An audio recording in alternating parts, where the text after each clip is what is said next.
Salutations shredders, what we're going to be doing today is going over 180s. We're going to do 4 different variations: backside, frontside, half cab, which is fakie backside, and fakie frontside half cab, which is just the opposite of a regular half cab. So with all that being said, we're not going to cover nollie and switch, but if you get these 4 down, you should be able to convert them to nollie and switch fairly easily. And we're going to start with the easiest one, and that is frontside 180.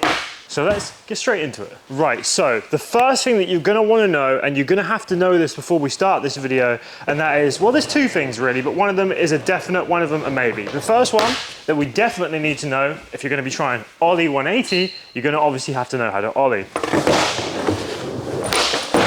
Height doesn't matter too much, as long as you can get a bit of maybe a couple of inches off the ground. Even if that, to be honest, then you can take this to the 180. The other trick that would be good to learn is a body varial, also known as sex change here in skateboarding. It's when you change your stance from regular to goofy, or from goofy to regular. As long as you can jump 180 and land back on the board, it's gonna help a little bit. So for example, the frontside 180 goes this way. If I can already start with my feet and my shoulders lined up, jump 180, and end with my feet and shoulders lined up facing the other way, and then that's going to bleed into helping you do this 180. And the same for the backside version, which is just jumping the other way. A bit harder that way, but still it's going to help. Oh, and one more thing that I should quickly tell you before we get into this, because if you're a real beginner skateboarder, you need to know this, and that is the difference between frontside and backside and how you can differentiate the two. If you already know this, feel free to check the chapters down below and skip to the actual trick tutorial, but this is quite important for you to know. So frontside 180, first of all, looks like this. And it's called that because when I'm spinning, if I'm riding that way, which is forward for me, as I'm spinning, the front of me is facing the way I'm spinning. That's why it's called frontside. Backside is when you're riding forward. When you spin, your back is facing the way you're going, and you end up going that way. So I'll show you both real quick. Frontside, when my front is spinning that way. And backside is when you can see my back the way I'm spinning. Just like that. Right, now with all of that being said, we can get into the first one, how to frontside 180. And the foot position is what we are going to cover first. So first of all, you're going to remember that some people skate regular, some people skate goofy. Goofy is right foot forward, regular is left foot forward. So if you skate the opposite way to me, then all you're gonna wanna do is just switch the feet around for what I'm saying. So if you see my left foot do something, that's your right foot, and vice versa if you skate goofy, because I skate regular. If you skate regular, it's gonna be exactly the same as what I do. Okay, so the front foot is gonna have our toes slightly hanging off just before the bolts. Not quite halfway, a bit between halfway and the first 2 bolts on the front truck. So we're gonna have our front foot about there. Our back foot is gonna be either in the center of the tail or just slightly in the corner, more facing to us. That's because, think of it like this, right? If we pop from the center, we can have it go straight up and we can lead it with the front foot. Or if we pop from the bit that's slightly closer to us, the board will automatically start turning the way we want to go. Just like that. Might make it a little bit easier for some. A very small knowledge of physics will help you with skateboarding quite a lot, because you think about it, right? The way you kick the board is the way it's gonna go. If you put your foot in the corner towards you, it's gonna come towards you. If you put your foot in the corner away from you, then it's gonna go away from you. Just keep that in mind when you're trying different tricks. How are we gonna pop it? First of all, what we're gonna do is we're gonna have our feet in the exact same position as what I told you, but we're gonna try and do it with 1 foot first. So you're gonna jump like this, but to bring the board with us, we're gonna lead it with that front foot. And there's gonna be a ton of slow-mos on screen as well, so you can see exactly what I'm doing and how I'm doing it. But when you wanna learn with 1 foot, it's gonna go like that. You see the back foot didn't come, but I'm just trying to get used to the 180 by leading it with the front leg. So our first step, pop the board from where I told you, and try and keep that back foot on. And alternatively, you can try and keep the front foot on as well, like this.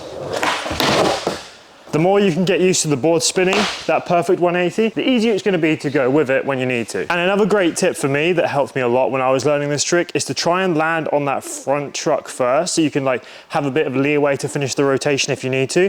First of all, when you start doing it, you're gonna end up doing like, and then stepping off, getting a lot of 90-degree turns because your legs and like your technique isn't quite strong enough to get the board all the way around. That's why I say it's good to practice landing 1 foot, just so you can get used to the board going all the way. But when you're first trying to commit, you're going to end up doing these. and then just either stepping off or whatever it may be. And another thing I would say, it's a little bit easier to learn it while moving as opposed to stationary, because you don't have the momentum stationary. Like even if you're moving like the tiniest amount, like this much, having that helps a lot. But that's not to say you can't practice it stationary if you want. It's just a little bit harder to get the full rotation and stay on completely. Okay, now that we've got our foot position, we know how we're gonna get the board round. Now all we've got to do is get our feet to follow the board. Basically for a 180, you're gonna wanna wind up your shoulders so you can go like this, like pull them as if you're gonna throw your body weight around. The shoulders go first and the hips follow. So once you've done a bunch 90, we're gonna try and get our front foot.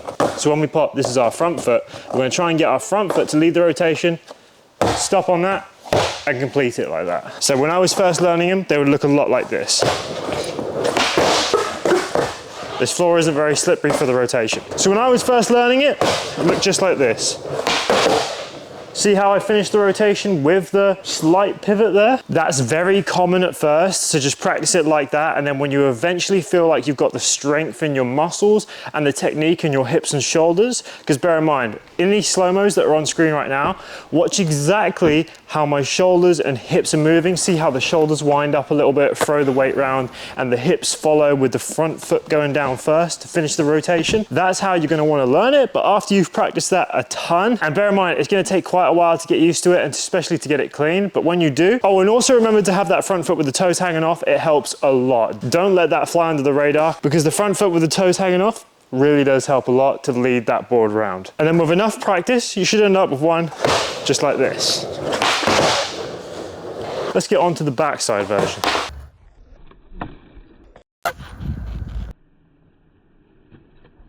Now we're covering the backside version. For a lot of skaters, especially beginners, this can be seen as the hardest version of the 180. Not always the case. A lot of people I know learned this one first, but I'd say the average skater finds this one the hardest. And now, there's a key foot position to this one, and I mean key, that helps so much that almost nobody does. And when I say it to people like, oh, you should try your feet in this position, they're like, nah, that's not gonna work. They try it and they're like, wow, can't believe that actually worked. Trust me, it does. I had the same thought process when I first got into it, but that is having your front foot in a kickflip position. Now, you're gonna have your back foot again, center of the tail, or slightly on the outer facing corner, because again, we're spinning the other way. We're not spinning this way this time, we're spinning this way. So, foot there, or slightly to that side. Personally, I like to have mine just about in the middle on the tip of the tail. The front foot, you're gonna have in a kickflip position just about halfway. So it's gonna be like somewhere around there, and having your foot like this with the heel slightly hanging off makes it so much easier to keep it on the board when you turn. Again, when I first started learning backside 180s, I was the worst. Like I didn't get good at them. Like I didn't get good at them until I'd been skating for like 5+ years. So I definitely recommend doing this before then, because you don't want to leave things as late as I did. But yeah, the most common problem for me when I first started was this.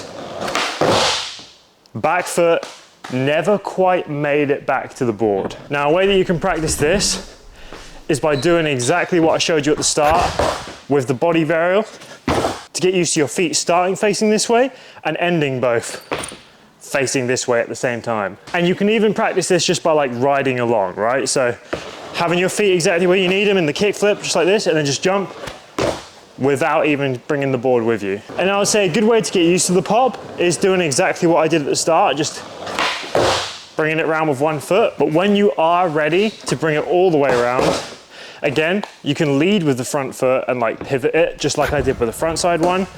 So you'd almost end up like finishing it like that. That was a very terrible version. But I did just think of another trick that might help you learn this, and that is the backside revert. So if you can learn to do this, it's essentially the same body movement, just without the pop. I wouldn't say the same for the frontside version, which is why I wouldn't recommend trying to learn like that for the frontside 180, because the frontside revert's way harder. The backside one's quite easy. But I can see that definitely helping for the back 180. When we actually want to get the trick, and we've had enough of just practicing it and popping it and landing it with one foot, when you finally want to get the trick, I'd say you can practice it stationary. A bit easier for this one than it is the front side to take it stationary. But again, just aim to land with your feet facing this way and end with your feet facing the exact opposite way. Don't be afraid to lead with the front foot and finish with a pivot, and you should end up with something like this. at first. Finishing it with the revert is perfectly normal and acceptable. And then the better you get at that, the more you practice the back revert, the more you practice it with the revert, the easier it's gonna come when you wanna take it full 180. It's definitely harder to get the full 180 backside because you do have to pop quite highly and also keep that back foot attached to the tail at all costs. When I'm trying to pop the entire 180 and not finish it with a revert, I do find that my back foot is a bit more helpful when it is on that outer facing side. So not quite like a tray flip like here, not quite an ollie, which is dead in the middle, but slightly to the side, just off the outside edge, like there. Angle there of exactly where my toe is. And remember, we're on the ball of the foot. So we're using the ball of our toes right here. The last thing you want to do is have a flat foot like this. You're not going to get any height or consistency like that. Ball of the foot on the outer facing ledge, and that's going to turn our board for us. And when you're fully ready, practice all these steps, done it stationary, done it into the grass, all that kind of stuff. Because if you're worried about commitment, starting next to the concrete and popping into the grass can help a lot. But when you've done all those steps and you've practiced it loads, you should end up with something like this. On to half cab. So the half cab, basically halfway of a full caballerial. If you don't know what a caballerial is, a skate history lesson right here. There's a very famous professional skateboarder called Steve Cab. You might know the half cab Van skate shoe. That's designed by him and it's got his name on it. So the full cab, just to give you a little bit of a breakdown, not what we're learning today, but a full cab is a fakie 360 and it looks like this. And that is a full cab right there. So the full cab, fakie backside 360. The half cab is the 180 version and by far one of the easiest 180s to learn overall. It's easier to learn this backside 180 in fakie than it is in regular facing forward. For a lot of skaters, that is. So the foot position is going to be slightly more dramatic for the half cab. Because you're in fakie, having the momentum of riding backwards helps a lot. And also because of this, it kind of makes your back foot come off the board a little bit easier than what it does for the regular back 180. So the foot position for this one, but bear in mind, there's going to be a lot of similarities between this one and the forward facing one. So the fakie version is going to have your front foot instead of like this for the forward facing 180, you're going to have it more dramatic with a little bit more heel off the edge and about halfway, maybe half an inch down the board to the normal one. Now, I used to stack my half cabs so much and they used to look terrible until I added this as part of the training process. So having your foot like this and your back foot again on that slightly outer facing side of the tail is going to help so much. Like I used to all the time have my feet like this, thinking that because the board is going that way, having my toe hanging off would help. It doesn't. You want to have your heel hanging off. It helps so much. It's the difference between having one like this. This is how I used to do them. It's the difference between that and having a good one just like this. See how much better that was and how little effort there was in the pivot? It was all just a straight 180. That all comes from having that foot in that position. Ask what you asked. Is it because when you've got your foot, the heel hanging off the back, it's going to help bring the board round? Kind of. So if you think of it like this, right? This trick naturally pushes your front foot off this way because you're spinning that way. If you were to have your foot here, the foot is going to be going ahead of the board, which is what makes it come off the edge when you have it like toes hanging off. When you have the heels hanging off, it compensates for the fact that the foot naturally slides this way across the board as you go in the air. So if you start with the foot here, you're going to end with it like here. If you start with it here, you're going to end with it like here.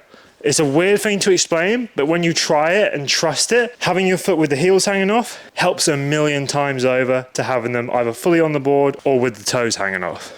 It just naturally helps to push the board round and land with it fully flat on the board. And another good thing about the half cab variation compared to the regular is obviously with the half cab variation, you start fakie and you end facing forwards. With the regular one, you start forwards, but you end up facing fakie, which can be a bit of a problem for a lot of really new beginner skaters if you're not used to like landing in fakie or doing 180s or whatever. So I feel like the half cab is a great introduction to that. When you first start doing them, you're going to end up doing them like this and like finishing it with a massive pivot. And then eventually you'll end up doing them like this. 90 and then stepping off is very, very common. But after a ton of practice and watching again the slow-mos on stream, because if you watch a slow-mo of someone skateboarding, it really helps you figure out the nuances of the trick. And I would also recommend that when you're learning it, you film yourself in slow-mo and then compare them to my slow-mos so that you can be like, okay, his foot is doing this, what is mine doing? And you can compare the two and hopefully critique your own skateboarding to a point where you can exactly replicate what I'm doing and end up with a version possibly even cleaner than mine. And once you've done a ton of practice, you should end up with something like this. On to the front side version.